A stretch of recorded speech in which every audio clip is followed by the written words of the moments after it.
Hi நண்பர்களே, இப்போ தான் அருமையாக ஒரு பொங்கல் சாப்பிட்டு வணக்கம் அந்த வாசனை கையை விட்டே போகல. சாரி. அனைவருக்கும் இனிய புத்தாண்டு நல்வாழ்த்துக்கள். Happy new year.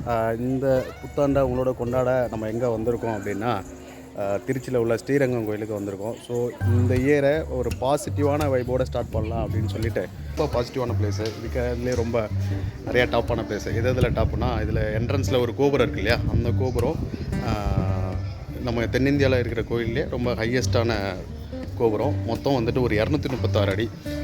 அதையும் தாண்டி இந்த வைஷ்ணவ கோயில்கள் இருக்குங்களா, அதில் இதுதான் ரொம்ப மோஸ்ட் டாப்பான கோயில். இந்த கோயிலோட பரப்பளவு பார்த்திங்கன்னா மொத்தம் 156 ஏக்கர்.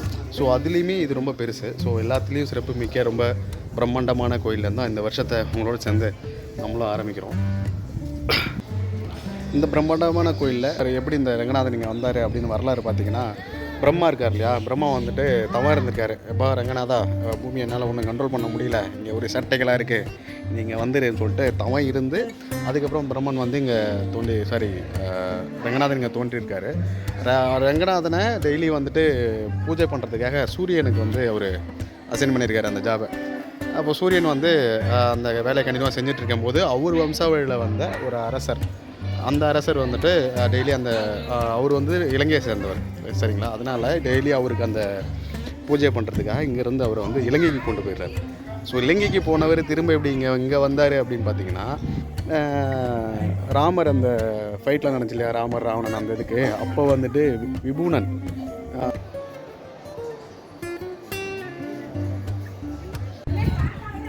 வந்து ஸ்ரீலங்காவுக்கு இவர் சப்போர்ட்டுக்காக, ராமர் சப்போர்ட்டுக்காக போயிருக்காரு. ஸோ அங்கே வின் பண்ணதுக்கப்புறம் கிஃப்ட் கொடுக்கணும் அப்படிங்கிறதுக்காக ரங்கநாதரை வந்து இவருக்கு கிஃப்டாக கொடுத்துருக்காரு. அங்கேருந்து விபுனன் வந்து பறந்து வந்துக்கிட்டு இருக்கும்போது ரெஸ்ட் எடுக்கிறதுக்காக, இது வந்து ஒரு ஐலாண்டு நல்லா இருக்குது, இந்த பக்கம் காவேரி அந்த பக்கம் கொள்ளிடம், இந்த ஐலாண்டில் ரெஸ்ட் எடுத்துகிட்டு போவோம், இங்கே வந்து இந்த காவேரி இதில் வந்து இவருக்கு அந்த டெய்லி பூஜை பண்ணும் இல்லையா, அந்த பூஜையை நடத்திடுவோம் அப்படின்னு சொல்லிட்டு அங்கே லேண்ட் ஆகிருக்காரு. இதில் ஒரு கண்டிஷன் என்னென்னா, இவர் வந்து நம்ம கீழே வைக்கக்கூடாது, அவர் வந்து அதை கீழே வச்சா திரும்ப எடுக்க முடியாது. அப்படி இருக்க கண்டிஷனில் அங்கே வந்துட்டு ஒரு பையன் ஆடு மேய்ச்சிட்டு இருந்திருக்காரு. அந்த ஆடு மேய்ச்ச பையன்கிட்ட இந்த சிலையை இவர் கொடுத்துட்டு ரெஸ்ட் எடுக்காக போயிருக்காரு. அந்த கேப்பில் அந்த பையன் அதை கீழே வச்சுட்டார். அந்த பையன் யாருன்னா, பக்கத்துலேயே உச்சி பிள்ளையார் கோயில் இருக்கு இல்லையா, உச்சி பிள்ளையார் கோயில் இருக்க விநாயகர் தான். ஸோ மாமன் மச்சானை சேர்ந்து இங்கே ரெஸ்ட்டை போட்டுடலான்னு சொல்லி பிளானை போட்டு இந்த ஐலாண்டை ஆக்குபை பண்ணிட்டாங்க. ஸோ இந்த இடத்தோட மொத்தம் இது வந்துட்டு 600 ஏக்கர். இந்த கோயிலோட இது மட்டும் வந்து 156 ஏக்கர். சரி, வரலாறு சொல்லி ரொம்ப போர் அடிக்காத. இப்போ மார்கழி மாதம் கோயிலுக்கு போகலாமா வேணாமா அப்படின்னு நீங்கள் கேட்டிங்கன்னா கட்டாயம் வரலாம். என்னென்னா ஒரு 4 மணி நேரம் ஆச்சு நாங்கள் நீங்கள் சாமி பார்க்க. இது மார்கழி மாதம் சனிக்கிழமை. ஒரு 4 மணி நேரம் ஆச்சு. நாங்கள் ஒரு 6:30 மணிக்கு கோயிலுக்குள்ளே என்ட்ரி ஆனோம். இப்போ வெளில வரும்போது மணி 10:30. ஸோ நான் 4 மணி நேரம் ஆகும். 4 மணி நேரம் 3 மணி நேரம் அப்படி ஆகும். மார்கழியில் வந்தால் கொஞ்சம் ரஷ்ஷாக தான் இருக்குது. சரி, இன்றைக்கி இருக்கிற காலகட்டத்தில் இன்றைக்கி சூழ்நிலை அங்கே என்ன அப்படி பார்த்துட்டு இருந்தோம் அப்படின்னா, உள்ளே என்ட்ரி ஆகும்போதே வந்துட்டு பசு, யானை இதெல்லாம் பார்க்கும்போது பயங்கரமாக இருந்துச்சு. ஒரு மனசுக்கு நிம்மதியாக இருந்துச்சு. இதில் இன்னொரு சேட்டை ஒன்று நடந்துச்சு. இந்த யானை இருக்குது இல்லைங்களா, இது வந்துட்டு பாகன்ட்ட ஒரு சிக்னல் கொடுக்குது. பாகன் வந்துட்டு அதை வெளில கூப்பிட்டு போகிறாரு. ஏன்னா வெளில போகிறாங்க அப்படின்னு பார்த்தா, அந்த வெளியில் வந்துட்டு செப்பரேட்டாக ஒரு இந்த இடம் தான். இந்த இடத்துல வந்துட்டு காளை கடனை அது இங்கே வந்து முடிச்சிட்ருக்குங்க. அது ஆடுற டான்ஸை பாருங்களேன் எவ்வளோ அருமையாக இருக்குன்ட்டு. ஸோ காளை கடனை முடிக்க அவங்க வந்து வெளில வந்து அவருக்குன்னு ஒரு செப்பரேட் பிளேஸு, இங்கே தான் வந்து அந்த ஒரு காளை கடனை முடிச்சுட்டு திரும்ப பழைய இடத்துக்கே வந்து அவர் எல்லாத்துக்கும் ஆசீர்வாதம் கொடுக்குற வேலையை ஸ்டார்ட் பண்ணிடுறாங்க.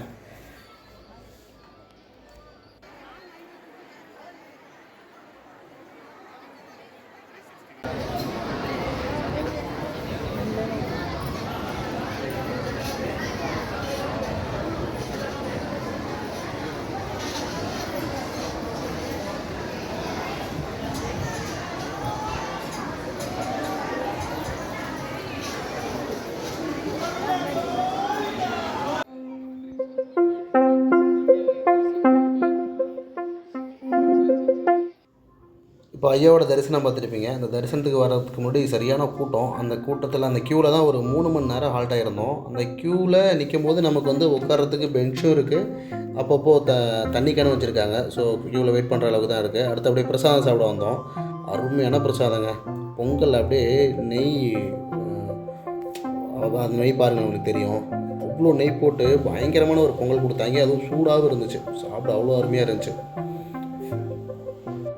இந்த ஒரு அருமையான பொங்கலை சூப்பராக சாப்பிட்டு அடுத்து தாயாரை பார்க்க வந்தாச்சு. இதுதான் தாயார் சன்னதி. இந்த தாயார் சன்னதியை முடிச்சுட்டு அப்படியே வெளியில் வந்தோன்னா இந்த பாருங்கள், இதுதான் பரமபதம். சொர்க்கவாசல் இங்கே தான் தெரியுமாங்க, பரமபதம். அடுத்துட்டு இந்த வன்னி மரம், இந்த வன்னி மரத்தை சுற்றி சுற்றி வந்தோம். பயங்கர வைபாக இருந்துச்சு, சூப்பரான பிளேஸு. இதெல்லாம் என்னை சுற்றி வரும்போது அப்படி ஒரு நிம்மதி மனசுக்கு. இதெல்லாம் முடிச்சுட்டு கடைசியாக அப்படியே ராஜகோபுரத்தை உங்களுக்கு காமிச்சலான்னு வந்தாச்சு. இந்த ஃபஸ்ட்டு கோபுரத்துக்கு அடுத்த ஒரு கோபுரம் தெரியுது பாருங்கள், அதுதான் வந்துட்டு ராஜகோபுரம். அந்த பெரிய ஹைட்டாக இருக்குன்னு சொன்னார், 236 அடி அந்த கோபுரம். இடைப்பட்ட காலத்தில் வந்துட்டு காவிரி வெள்ளத்தால் இந்த கோயில் வந்து மறைஞ்சிட்டதாகவும், அந்த மறைந்த கோயிலை வந்துட்டு கிள்ளி வளவன் சொல்லி ஒரு அரசர் வந்துட்டு அவர் வளர்த்த கிளியை வச்சு அந்த கோயில் எங்கே இருக்குது அப்படின்னு சொல்லி கண்டுபிடிச்சார். அவர் கனவு வந்துச்சான். அந்த கனவும் இந்த கிளி சப்போர்ட்டையும் அந்த கோயில் எங்கே இருக்குதுன்னு கண்டுபிடிச்சி அதுக்கப்புறம் கோயிலை வந்துட்டு கட்டியிருக்காரு. அதுக்கப்புறம் 1987 தான் இதை வந்து கட்டியே முடிச்சிருக்காங்க இந்த கோபுரத்தை. 1978 ஆரம்பித்து இந்த ஒரு 9 வருஷ காலத்தில் தான் இந்த கோயிலே லேட்டஸ்ட்டாக கண்டுபிடிச்சிருக்காங்க. 1987 தான் இந்த கோயிலே கட்டி முடிச்சிருக்காங்க. ஸோ கட்டாயம் இந்த வீடியோ பிடிச்சிருக்குன்னு நினைக்கிறேன். நன்றி, சப்ஸ்கிரைப் பண்ணிவிடுங்க.